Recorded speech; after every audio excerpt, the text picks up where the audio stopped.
كما انطلقت اليوم مسيرة أخرى مؤيدة للقوات المسلحة بمنطقة المهندسين. وللمزيد حول المسيرة ينضم إلينا موفدنا شريف رضوان.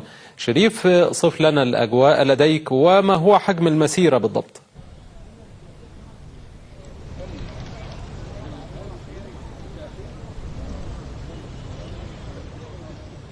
عفوا، ربما توردت أنباء خطأ أن هناك مسيرة اليوم بالمهندسين. دعني أصحح هذه المعلومة التي انتشرت على المواقع الإخبارية منذ الأمس وحتى اليوم. أنا الآن موجود في محيط مسجد مصطفى محمود. ليست للأسف مسيرة مؤيدة للقوات المسلحة أو الشرطة، وإنما هي مسيرة تنتمي إلى تنظيم عن الإخوان المحظور عمله في مصر.